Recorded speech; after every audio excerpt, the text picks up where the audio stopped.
Ever wondered, what an astronaut actually make? I mean, it's got to be a ton, right? Go to space and all. That's what we're diving into today, figuring out if reaching for the stars also means reaching a hefty paycheck. We've got some articles here to break it all down. Yeah, so it'll be interesting to see, how the money side of things works for such a demanding and high-profile gig. Especially with all the private companies now, like SpaceX and Blue Origin popping up. Right, totally different landscape than just NASA calling the shots. Speaking of NASA, our sources say their astronauts fall under something called the General Schedule, or GS pay scale, like levels GS11 to GS15. Ah, yeah, the GS system. So, what does that actually mean, dollar-wise? Well, for NASA astronauts, it looks like it shakes out to a salary range from around $70,000 on the lower end, going all the way up to about $160,000 a year. Okay, so that's like $70,000 to $85,000 for someone just starting out. Yep, that's the GS11 range. Then you bump up to, say, GS13 or 14, and that's where you're hitting the $100,000 to $130,000 mark. Gotcha. And those top dogs, the GS15 astronauts, can pull in that $160,000. Up to $160,000 a year. What do you think? Is that about what you expected for an astronaut salary? I guess for highly trained government roles, it kind of makes sense. But when you consider the training they go through, the risks. Yeah, the sheer responsibility of it all makes you wonder how we value those kinds of professions financially, Right. Now, here's where things get really interesting. The private space companies, like you mentioned, SpaceX, Blue Origin, Axiom Space, our sources say the pay structure is completely different there. Yeah, I'd imagine it is.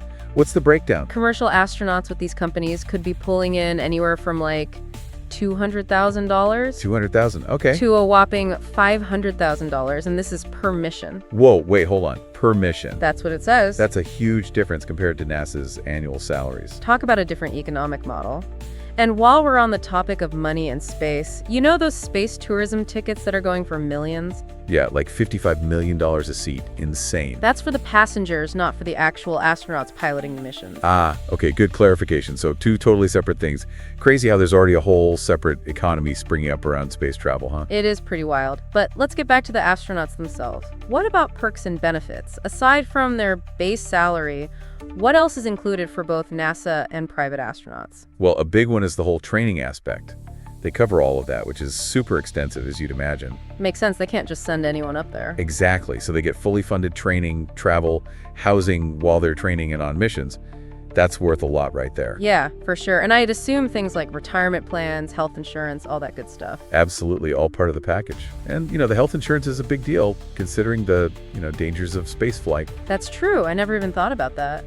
And what about life after being an astronaut? It seems like many of them don't just disappear, right? Right. I mean, look at guys like Chris Hadfield and Scott Kelly. They've written books, done speaking gigs, documentaries. Yeah, even started their own businesses. Their experience is super valuable. So it seems like even after hanging up the spacesuit, there's real earning potential there. They can leverage their unique experiences and knowledge. Definitely adds a whole other dimension to their overall earnings. Okay, let's sum it up. At NASA, you're looking at a solid six-figure salary plus all the benefits. And with private companies, there's the potential for a lot more, especially on a per-mission basis. Plus all the post-career opportunities they can tap into, like you said. And then there's the whole, priceless aspect our sources mentioned. Right, the whole experience of going to space, that intrinsic reward has got to count for something. Yeah, for sure. I mean, how do you put a price tag on that?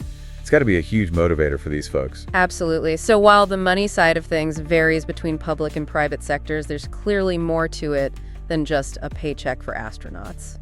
That definitely comes through in the articles. It's a fascinating combination of financial compensation and, the intangible rewards of space exploration. It really makes you think, doesn't it? So for everyone listening, here's something to ponder. Taking into account all we've talked about, what do you think the real value of space exploration is? Is it just about the money, or is there something more to it? Something to think about for sure.